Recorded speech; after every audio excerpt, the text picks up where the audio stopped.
आजकल आपने नोटिस किया होगा कि ज़्यादातर महिलाएं ओवरवेट या ओबीज हो गई हैं। इसका रीज़न क्या है? क्या लाइफस्टाइल में कोई बड़ा चेंज आया है या रीज़न कोई और है? अगर आप भी क्यूरियस हैं तो इस वीडियो को एंड तक देखिए, क्योंकि मैं उन सच्चाइयों के बारे में बात करूंगी जो अक्सर इग्नोर करी जाती हैं।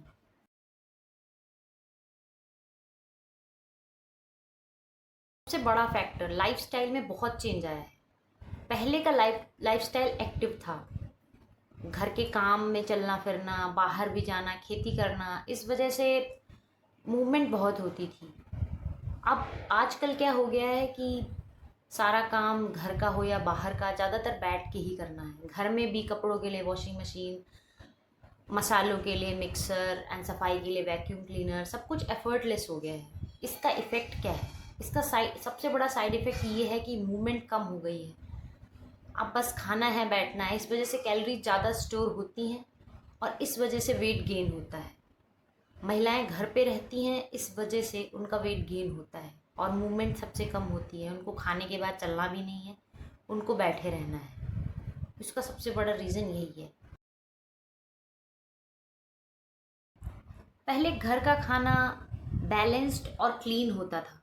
अभी क्या हो रहा है, ज़्यादातर लोग रेडी टू ईट, प्रोसेस और बाहर का ऑयली खाना प्रेफर करते हैं। ज़्यादा शुगर, रिफाइंड कार्ब्स और जंक फूड की वजह से वेट बढ़ना तो ऑब्वियस है। और एक बड़ा फैक्टर है पोर्शन साइज। पहले लोग कंट्रोल्ड क्वांटिटी में खाते थे, लेकिन आजकल फास्ट फूड कल्चर हो गया है।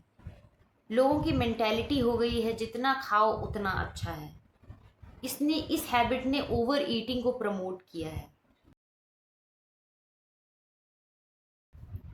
अगर आप 10-15 साल पहले देखो तो PCOS, hormonal imbalance and thyroid इतना कॉमन नहीं था। आजकल हर तीसरी लड़की को ये प्रॉब्लम हो रही है और ये डायरेक्टली वेट गेन से लिंक्ड है। क्या इसका रीज़न बस जेनेटिक्स है? बिल्कुल नहीं। ये स्ट्रेस, अनहेल्दी फूड और एक बेकार लाइफस्टाइल का ही रिजल्ट है। एक और इंटरेस्टिंग बात है शादी के बाद वेट गेन का कॉन्सेप्ट। इंडियन सोसाइटी में एक स्टीरियोटाइप है कि शादी के बाद लड़कियों का वेट गेन हो जाता है, वो मोटी हो जाती हैं। क्यों? क्योंकि शादी के बाद लाइफस्टाइल और डाइट बदल जाती है। ज़्यादा रिलैक्सेशन, ज़्यादा हैवी फूड और कभी कभी इमोशनल स्ट्रेस भी। और एक रीज़न है women always eat last mentality. बहुत सारी वुमेन पहले घर वालों को खाना खिलाती थी, फिर बचा हुआ जो होता था वो खुद खाती थी, जो कि मोस्टली अनहेल्दी होता है।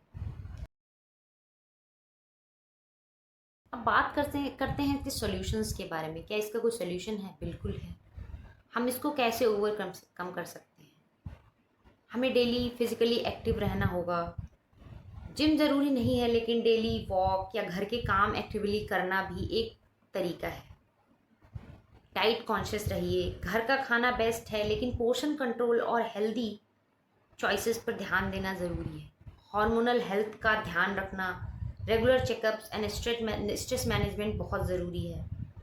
और सबसे ज़रूरी चीज़, माइंडसेट चेंज करो। वेट गेन सिर्फ एक फिज़िकल प्रॉब्लम नहीं है, ये एक लाइफस्टाइल इशू है। अगर हम इसे पहले समझ लेंगे तो कंट्रोल आसान हो जाएगा। अगर आपको ये वीडियो इंसाइटफुल लगी हो तो please like, share and subscribe.